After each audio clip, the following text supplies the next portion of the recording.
Hi there, and welcome to Mission Forward. I'm Carrie Fox. For more than 25 years, I have had the privilege of working alongside nonprofit and foundation leaders who are doing the essential work of holding communities together, often in moments of deep uncertainty. And they, like you, are being the leaders we need. But what happens when the moment needs more from us than we might have? Well, that's why we're here today. This season, on the Mission Forward podcast, we are going behind the scenes of our brand new 2026 Insights on Purpose report. Research that takes the pulse of nonprofit and foundation leaders across the country, and it asks a simple but important question. How ready do you feel to meet what's ahead? Well, what we found is a striking duality. Leaders are facing historic pressure, and yet, many still express confidence about the future. That tension between concern and confidence and how to lead through it, that's the space we will be exploring all season long. To open this season, I am joined by two people who helped shape and deeply understand this research. Brian Fox is Chief Strategy Officer of Mission Partners.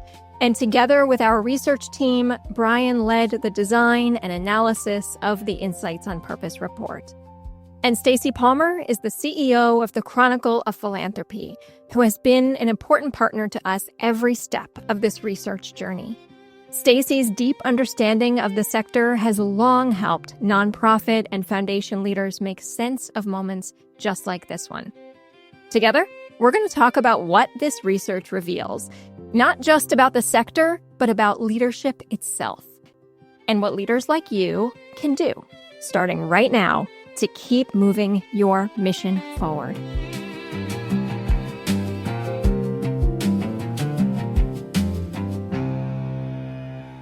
Brian and Stacy, welcome to Mission Forward.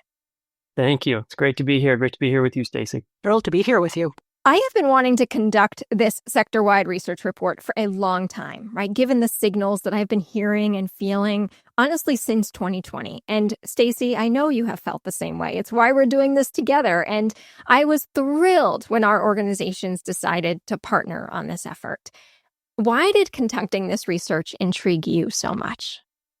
I share your interest in doing all of this. And one of the things that this field has a real paucity of is up-to-date information from real people telling us what's happening. And in this moment, when nonprofits and foundations are more challenged than ever, we need to know everything we can about what's going on, what's happening, and how we can all work together better. And so when you suggested this idea that we do some kind of a pulse poll and get it out to the field as fast as possible, do the work in the fall, get it to people in February, which in this field is very fast, I was absolutely delighted because that way we have really up-to-date insights of what's happening both with nonprofits and foundations. And that will fuel decision-making, debate, and the kinds of conversations we all need to have.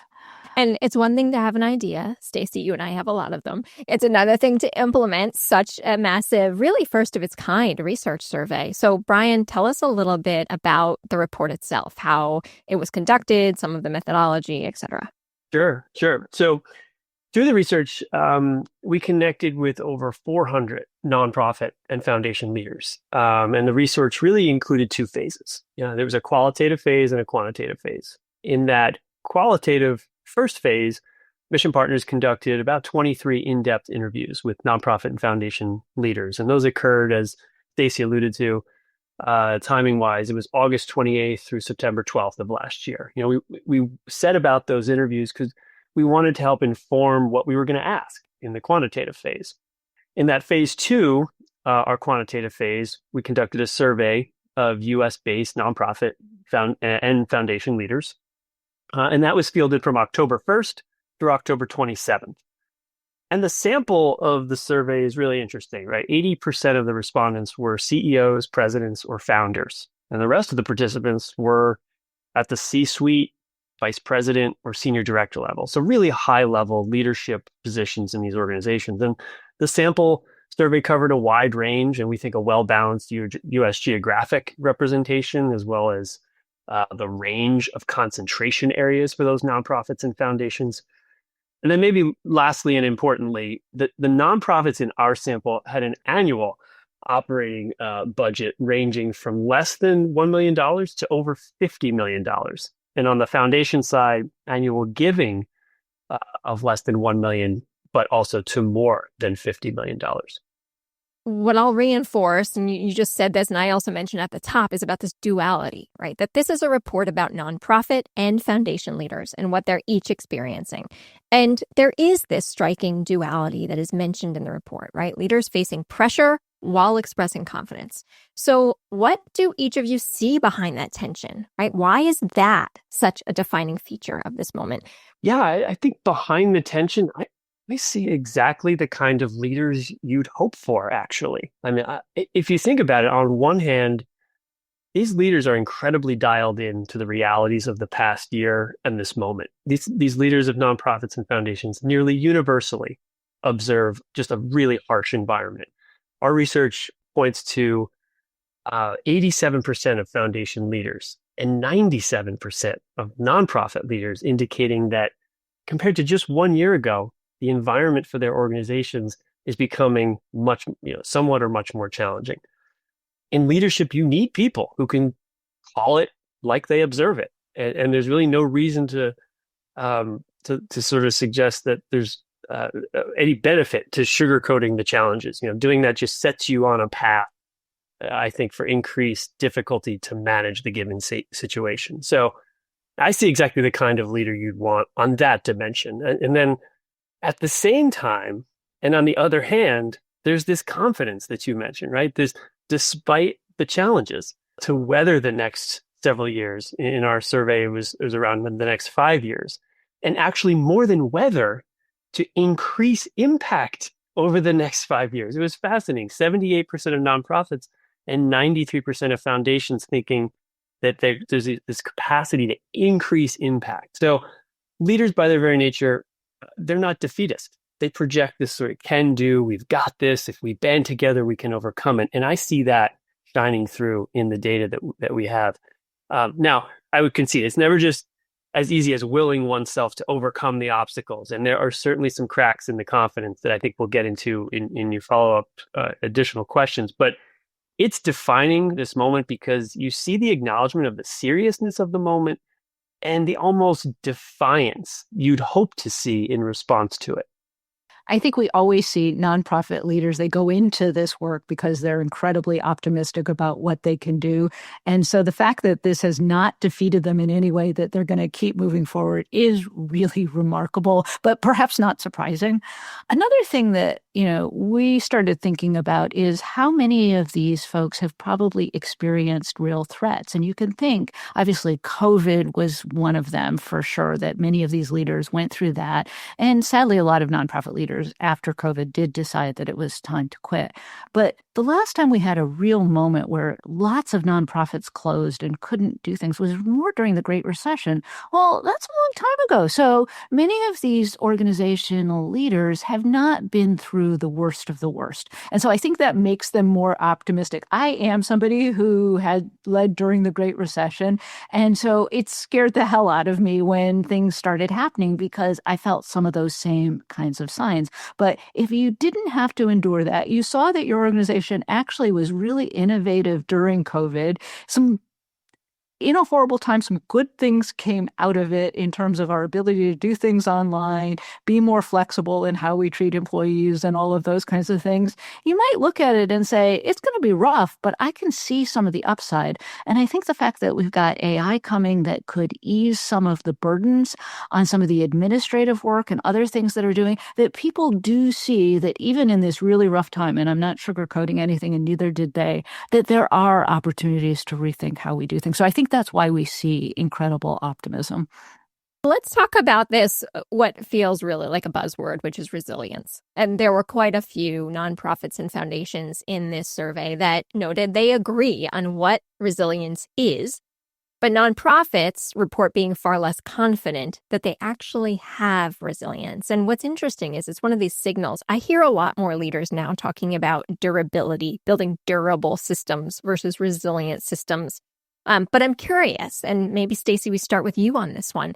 What is this gap in terms of what we say we have versus what we feel or actually have? What does that tell us about how leaders are experiencing resilience day to day versus how they talk about it publicly? Yeah, how they talk about it publicly is very different than how they talk about it privately. And I think that's what I love about this survey is, of course, people didn't have to disclose their names, and they probably told us more about how they actually feel. Because a lot of nonprofit leaders are really worried about, cash on hand. What are they going to have? Are their employees going to burn out and leave and do those kinds of things? And you don't really want to talk about that piece publicly. For the foundations, they have tremendous assets, and they have the ability more so to control their destiny. Now, it depends what their founding document said and, whether they have the freedom to go into new areas, to think about things like spending all their assets, not just increasing payout, but considering spending down or doing those kinds of things. But they have more in their control, certainly. And so it makes sense to me that they feel much more resilient. I think their question is, where can I do the most good? And where do I make a difference? And that's not an easy thing to answer, but they know they have power over that. The nonprofits have to persuade foundations, individual donors, or come up with earned income programs or do all of those kinds of things. None of that stuff happens in just a minute. You don't snap your fingers if you've never raised money from individual donors and do it. You might know it's really smart to do, but you can't just do it in a second. So I think some of it is how well prepared organizations are, that's a piece of the resilience part, is what did they do before all of this stuff happened so that they were ready for it. Those who did scenario planning thought about the fact that things could get really rough, they're in much better positions, and they'll probably say that they're more resilient than those who didn't know this was coming. The research points to the fact that there is a common view among nonprofits and foundations as to what those factors contributing to organizational resilience, what those are, things like leadership, team culture, staff commitment, and importantly, I think what Stacy elevates here on the financial side, some of those funding finance aspects. The problem is that these are elements that are under some significant pressure across the board, particularly among nonprofits.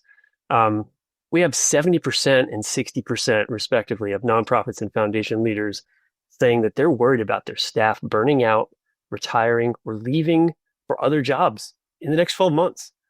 So that feels to me very different than the confidence we just spoke of from leaders weathering the storm and increasing impact that we see elsewhere in the data. Another data point from the report that struck me is we see that 37% of nonprofits seriously considered a major restructuring in the past 12 months. Again, that feels at odds to me with the confidence that's occurring elsewhere in the data. So what does it mean? So what it tells me is there's really an early indicator light on the dashboard, glowing, if not flashing, right, in this moment. And the car seems to be operating just fine. And we may even want to be believing that the car is operating just fine. But under the surface, there are fundamentally troubling issues that I think need to be acknowledged and confronted for nonprofits and foundations to succeed in doing their work in our communities. And it's particularly tricky, right? This is not the time. This challenging time is not the moment where you want to be experiencing these challenges related to team and culture and resilience overall. There is a reimagination happening, and whether that reimagination is required or being forced upon organizations, or whether organizations are seeing what's ahead and getting ahead of that reimagination, we'll talk about strategic planning in a bit. It's one of those signals, Stacy, that I mentioned seeing in the past. I saw it during the Great Recession. I saw it during COVID. There is an opportunity to reimagine how we do things. There's always opportunities to change and improve. It's a matter of, are we doing it because we have to? We're being forced to? We're under the pressure to do it? Or are we getting ahead of it? And this next question actually speaks to that a bit, because one of the most sobering findings in this report is this disconnect. And it is a growing disconnect between the rising demand on nonprofits, right? If there's a lot of demand on you, it's hard to be reimagining something, certainly in the moment, and their capacity to respond. So maybe I'll just toss this and see who wants to take it. What are the risks if that gap continues? Rising demand, decreased financial capacity, right? So what are those risks, and what do you see as maybe a promising opportunity to try to close that gap? one of the things, let me just reinforce your concern about what's happening and what we saw in the data, but certainly, some of the legislation that was passed this summer that will cut things like Medicaid spending and just, really hit poor people very, very hard. We know we've already seen increased demand. Nonprofits are going to see even more of it as governments are forced to pull back because of some of these funding issues. Now, it's possible some of that will be reversed. And one of the things that's really interesting is that Congress is not going along with some of the cuts that the Trump administration proposed in science, the arts, and other kinds of things. So, we don't know for sure what's going to happen, but all the signs are that the demand is going to increase exponentially, and it may outstrip what foundations can do, but foundations are going to need to step in and think about where are those areas, and it might be areas that they haven't funded in before, and step in and think about who's going to be harmed by some of these losses and pullbacks, and which organizations are the ones that really need to be shored up. And some may not be the right kinds of organizations. Some organizations may need to merge, may need to think about things, but with incredible demand like that, we can't keep operating the same way. It's really time to rethink the model. And the unfortunate part is we have to rethink it really fast. And nonprofits aren't always really good at that. But the best thing foundations and donors could do is, support that effort of rethinking because it really needs to happen. Yeah, Stacy is completely right. The data from our report suggests that 83% of nonprofits expect to see an increased demand for services and programs over the next 5 years. And that is striking against the financial challenges that the data also suggests, right? When we asked about financial health of these organizations, just 55% of nonprofits responded with, I feel excellent or very good from a financial health standpoint. Foundation's much, much better off. 94% is what we saw there. So, driving a lot of that is what Stacy was alluding to, right? So you've got challenges related to federal funding. You've got 51% of nonprofits indicating a loss of a major funding source in the last year, 68% a minor funding source lost in the last year. So your question is, what happens? So the risk is that if that gap continues, that otherwise strong nonprofits just won't be able to survive, and the communities they serve will suffer. It's just really as straightforward as that. And just as Stacy said, as the demand is soaring, as that need comes about. So, opportunities to close the gap, I think it starts with understanding and then being willing to get creative together. I actually think the Chronicle has done some really interesting reporting recently on this, actually, and looking at a deeper understanding that needs to be coming to the fore around that creativity to meet this moment. It's not simply enough to know that there are financial challenges. There needs to be this real conversation about why and what the real circumstances are and what the real vision is, and so that there can be an ideation on the right tools to bring to the moment, I think. Well, and Stacy, let's talk about that reporting, because we know from the research foundations are saying they are feeling steadier. In many cases, they are increasing giving. We know foundations can never close the full gap of what nonprofits are feeling. But when you think about what you're hearing, what you're feeling, certainly what you're reporting out, how does this finding that foundations are actually feeling steady and increasing giving, how does that align with your reporting and what you're hearing from foundations right now? Foundations have incredible assets. Assets grew by $150 billion last year. So, their resources are quite high, and they've been steadily increasing. You watch the stock market growing, foundations have plenty of assets to think about giving. So they're thinking about how they can deploy them. But some of the creative ones are also thinking not just about how that can increase their giving, but what are the other kinds of things they can do for organizations. So one thing some foundations are doing is pulling money and putting it together into a fund that can offer bridge loans to nonprofits that maybe lost some of their federal funding. We all know that government takes a really long time to pay, even in the best of circumstances. So organizations supported by the states, by cities, all of those kinds of things, they know the money's coming, but they don't have the money right there.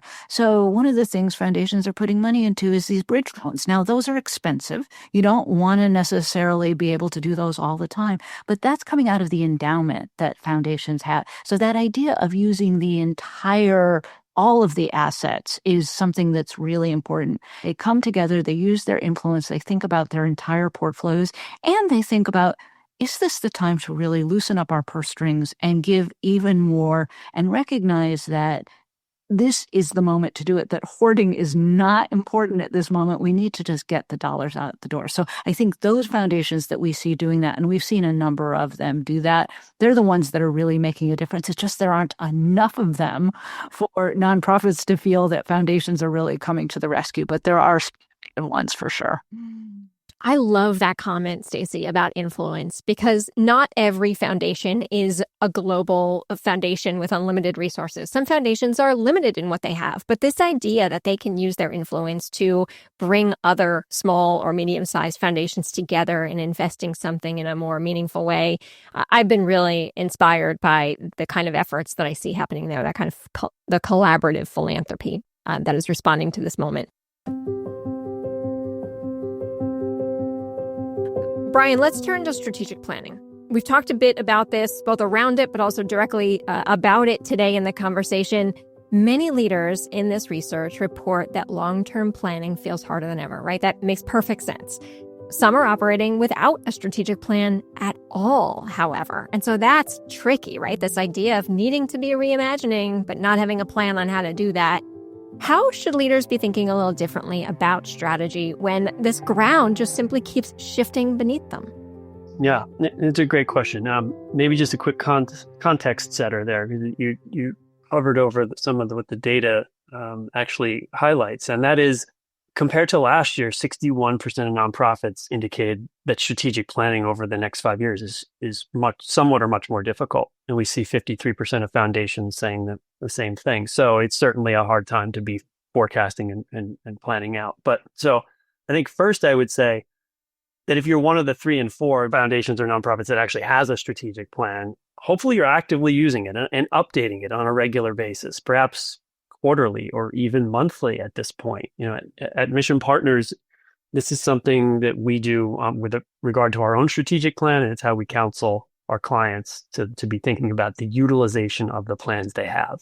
As part of that active use and updating, or if you're one of the 1 in 4 that doesn't have a strategic plan, if you're thinking about creating one, good. But when you go about doing that, I would encourage those organizations to really focus on having kind of a 1-year action plan as part of those strategies. Based on the current environment, I think you need to focus on what specific steps you could be taking in the near term in order to secure a longer term, right? I think that's just prudent in this environment.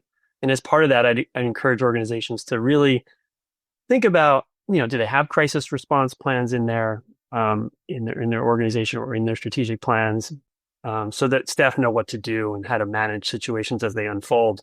And I think lastly, I would just say, as hard as it might seem, to try to observe the shifting ground as opportunities. We see about half of foundations reconsidering which grantees are the best to advance their mission in the last year. And that could be frightening or daunting. But nonprofits can also view that as a signal to proactively check in on their mission alignment with their funders and consider what parts of their existing value story they might want to check in on and see if that communication of that story is aligned, right? And is it appealing to new and existing funders as those funders are contemplating their portfolios? I think that represents an interesting turn of the challenge. Stacy, I want to go back to where you started, because you mentioned AI at the top. And I'm struggling here on if I should say the AI frontier or the AI divide, because the research, again, tells a really interesting story on this, that leaders broadly agree AI matters. It can be transformational to how they think about delivering their work and service with reduced resources. However, many feel behind in using it. So Stacy, tell us a little bit what you're seeing and what maybe you feel is at stake if this gap continues to grow, right? Nonprofits maybe feel even less ready to use it than some of their foundation partners. So where can nonprofits and foundations learn and experiment together, right? Maybe in practical ways on how to incorporate AI into their future. One of the growing divides we really have is that the nonprofits that are experimenting with AI, they're doing incredible things and moving forward, but tech budgets are so strapped. 3% of most nonprofit budgets go toward technology, when businesses get 6% to 8%. And so really, the way I look at this is that the best learning thing is for foundations to think about how do we increase the nonprofit budgets for technology and learn from what we do that way. You can't keep having this situation where nonprofits don't have the resources, they don't have the technologists to be able to do these kinds of things. Think about ways for there to be shared information. AI is here. I know it scares everybody. Nonprofits are the advocates for ethical use of it, and they should continue to be that way. But that we can't pretend that it's not going to be part of our lives, and we have to take a really active role in it and make sure that the best technologists come to work at nonprofit organizations. So I'm really hopeful that the fact that both nonprofits and foundations feel behind is that we take a moment, seize it, and say, let's just get to where the business world is in our investments in technology and recognize that's just as important as giving, money to pay for food, to pay for shelter, to do those kinds of things. We have to increase the capacity of organizations to do. And that's where a lot of the nonprofits that we've talked to see incredible opportunities is just to become more efficient and more effective and spend more time serving the people that they care about. And also talking to the donors, funders, mobilizing people to do community work. If they don't have to do mundane things anymore, there's a whole lot more that they can do to serve society. Yeah, I think that's right. I think the investment, there's a lot of cost pressures on nonprofits to just survive in general, let alone have investment mindset toward technology. We see that in some of the data that people, your listeners can check out in the report. So I think if funders can appreciate where AI can be going and technology overall, and accommodate some of that investment that's needed on the nonprofit side in that space, I think that would be very helpful. I'm going to reinforce something else Stacy just mentioned in terms of learning and how we learn through this process, that corporate foundations particularly have a lot that they can share, right? So as we're thinking about all of the ways that foundations can be partnering and supporting nonprofits, this idea of sharing knowledge, making knowledge available to think through how do we put together a practical or ethical or responsible usage of AI inside our organization, that could be some really interesting ways that foundations step up to partner with their longtime nonprofits. I'd like to take these last few minutes to look ahead, and I'd like each one of you to answer this. You can see whoever wants to grab it first. If a nonprofit or foundation leader is listening to this episode right now, and we know they are, that is our audience. There are a lot of nonprofit and foundations listening to this right now. I want you to give them 1 or 2 concrete actions that they can take in the next 6 months, let's say, right? Based on this research that could help them navigate this path ahead. So whichever of you wants to take that first, what are 1 or 2 concrete actions that nonprofit or foundation leaders could take in the next 6 months?